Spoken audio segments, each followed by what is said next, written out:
how will the 49ers use Trey Lance in this game? And I know some of you guys kind of answered this in your previous topic, so find something new to say. How will they use him? How should they use him? Take it however you want. So I'm gonna go with how should they use him, and I think they shouldn't. Okay. Like, I don't think that he should come in for this spot duty where he's running like a read or like a zone read or anything like that. Like, let him develop just like a pure quarterback. Like I said, like, I think that he could come in if it's a blowout and, they bring him in to finish out, the fourth quarter or, whatever the situation is like that. But if he's going to be our quarterback of the future, treat him like the quarterback of the future. I understand, like, a lot of people are like, well, he needs reps. Well,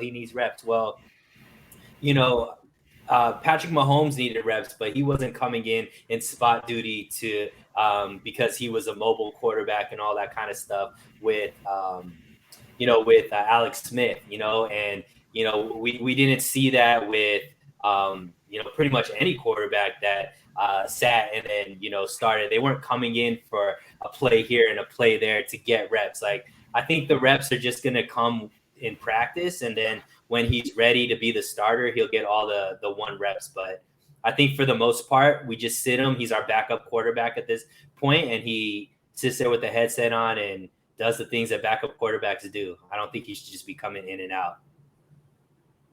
Gosh, Suneil, I thought I was going to have to argue with you guys on this show, man. But no, I think Trey Lance, like I said, I think he's going to play maybe 5 snaps this game. They're going to be in the goal line packages. I do think Trey Lance has a goal line package that they're going to bring in. And when they're inside the red zone, they're going to bring him in, work either the zone read or a little bootleg and get him out on the perimeter. Maybe he can roll out, throw a touchdown pass to one of the tight ends or the fullback. So I think that's how we'll use him. The only way that I could see Trey Lance getting more than 5 plays in the game is if Kyle decides to bring him in at a 2-minute offense at the end of the first half. If we do get the ball and we're going to run a 2-minute drill at the end of the first half, I could see Trey Lance come in and run that just based off of how well he did that. I think it was preseason game number 2, if I remember correctly. But I think those are really the max that we can expect to see Trey Lance in the game. Yeah, it's tough for me to answer something that I truly have no idea how it's going to pan out. Tell me what's going to happen in the future, Nick. I need to know. Really, you lay out all these scenarios of what could happen, and I wouldn't be surprised if we saw a fair dose of Trey Lance like we saw in the Raider game. I wouldn't be surprised if we don't see Trey Lance at all. I wouldn't be surprised if it's a play or two. Like, I really have no idea. I don't know what to expect on Sunday, and that's part of why this Trey Lance experience, this potential two quarterback system is so exciting, because you really don't know what's going to happen. And that goes back to the last question. What's the benefit? What's the benefit of keeping Trey Lance in the shadows? And it's exactly what I'm talking about. Everything that I'm spitting out to you right now is exactly what the Detroit Lions are having internal discussions about. What are the 49ers going to do?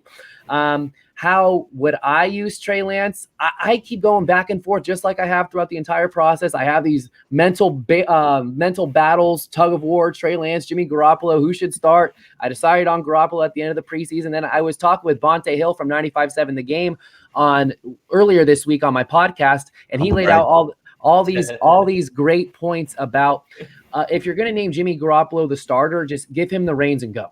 And what if Trey Lance comes in and then stalls a drive? And Jimmy Garoppolo had a little rhythm going. So there's pros and cons each way you look at it. So I'm going to kind of just take the easy way out of this question and say I have no idea what's going to happen. I don't know if anybody does. The Detroit Lions don't either, which is to the 49ers' benefit. Grant has a lot of power, more power than me as the quality control coach. So I'm eager to hear his answer. But yeah, what kind of answer is that, Nick? What kind of answer is that? Come on. Hey, it's No, he kept it real. Yeah, I kept it real. Okay, kept it real. Yeah, I kept it real. What would I prefer to see? I wouldn't mind for the excitement value. And I thought you brought up a good point today, Grant, with your tweet that when you have a 2-quarterback system, there's no stars. The star is the head coach, which is how it's the guy who makes it work. Right? I have my reasons to believe that it's possibly what Kyle Shanahan is thinking. We thinks know that Kyle. Way. We know well enough. We know you now, Kyle. Yeah, that's where I'm at, though. Yeah, I'm with you on that. Waruna. So I would say 49ers should not get distracted with Trey Lance. The reason being, now Jimmy is the starter. So he should get whatever the priority. Because I will tell you this. If not for Robert Kraft, Jimmy Garoppolo would have been a Super Bowl winner by now at New England. He would have been. For sure. Trust me. For sure. Oh, all right. Hey. Okay. Because he was in the best system, the best coach available. Bill Belichick, I just finished his autobiography. He wanted to try it out, winning without Tom Brady. How's that going for him? He was about to do it, but Kraft. Sorry. Go ahead. You go. So that's what I'm saying. Myself. So that's what I'm saying. It's Jimmy's team now. It's Jimmy's team. He's the team captain. He should get the priority. So forget about Trey Lance. For now. I'm saying for this year, Jimmy is our guy. As a fan, I'm rooting for Jimmy. I want him to do the very best he can. And as also, if I'm an analyst, I would say, Kyle, go with Jimmy.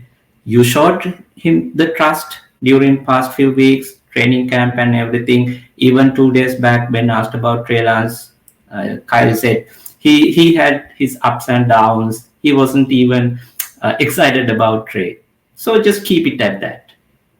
Keep Trey Lance in the locker. Go with Jimmy. Give him the best opportunity to, if he is going to go for it all. I mean, if he is going to go win Super Bowl, if you think that he can, give him the opportunity. So forget about Trey Lance. No more Trey Lance. Forgot about Trey. Sounds like you guys have forgot about Trey. Not me though. I haven't forgot about Trey. Here's the thing. Here's how how they should use Trey Lance, and here's how I think they will. I don't see why you guys are getting your like clutching pearls about putting this guy on the field. Like he's gonna be okay. He'll make it. He'll be okay. So here's how I would do it. I would mess with the Lions. I would mess with them.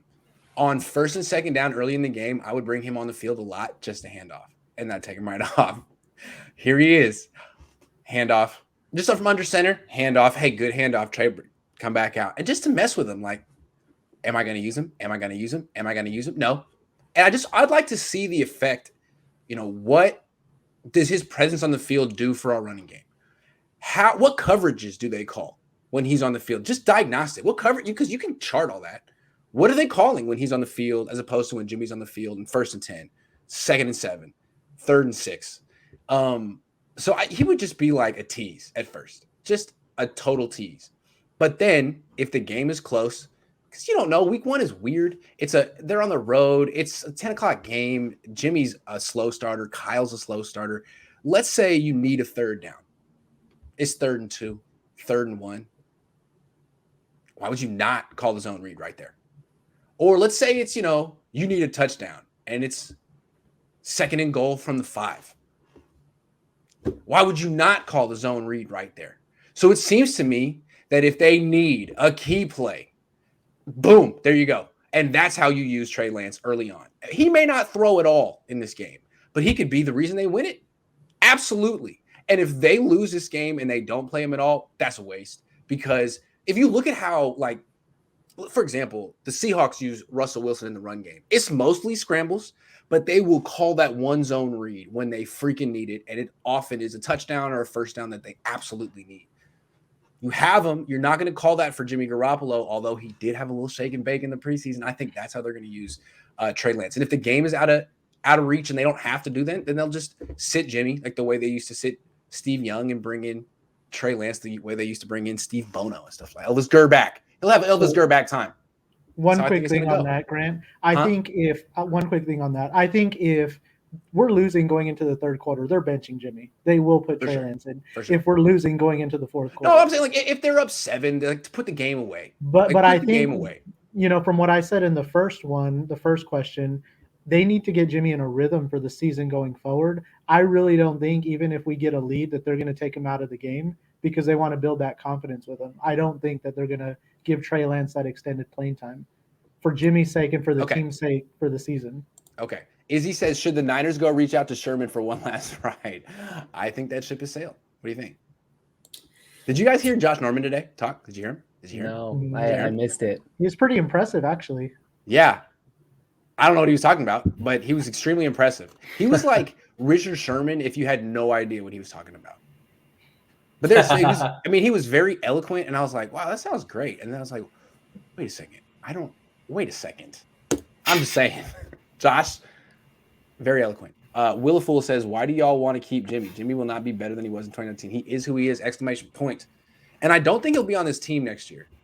I do think the 49ers should be finding as many ways as possible to develop Trey Lance because he's the starting quarterback, next year at the latest. At the latest. Like, you guys are all assuming that Jimmy's not going to get hurt. Like, he doesn't get hurt.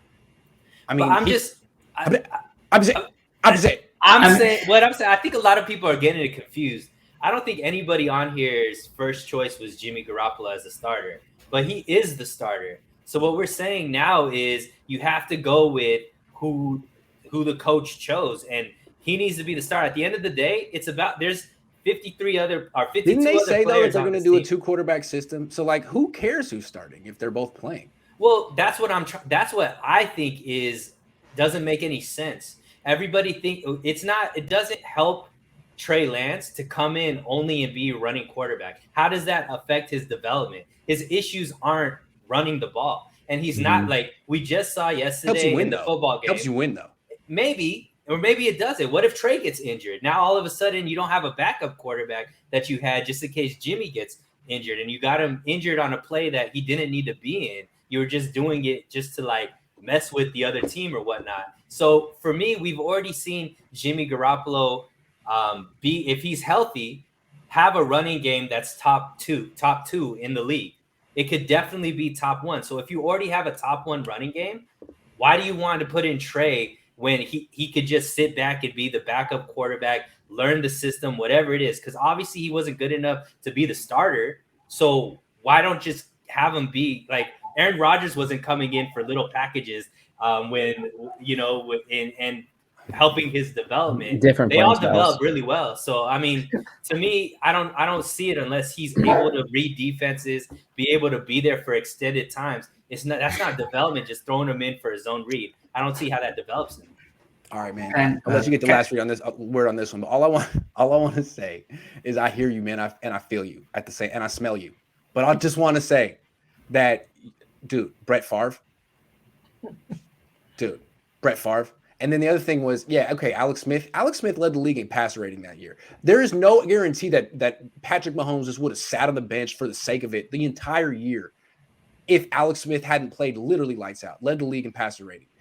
Let's see Jimmy do that, man. You acting like, I'm just saying, like, Jimmy, you're comparing him to some really good quarterbacks where I see a guy who's not that good. I don't know. I'm just saying, I don't know. I agree with you, but Trey couldn't beat him out in training camp to the point where he started. So whatever our feelings are, Jimmy showed more to Kyle Shanahan than Trey did. And so we got to just accept that. We can't keep being like. But Kyle also said that Trey's going to play. So the competition continues, Suneil. I mean, the competition continues. It's not over till it's over. So who knows? You want to say says a lot of things. We got to move on. Yes. Hold on. Waruna, say something. Just one more thing. It's about integrity, because Kyle said that he believes in Jimmy all through the training camp, everything. So now it's the time to show it and give him the fair chance. If he's not Jimmy too. We got to so if he's yes. We got to I believe in Jimmy too. Let's leave it on a positive. I believe in James Garoppolo. I believe in James Garoppolo. Like Stephen Vogt.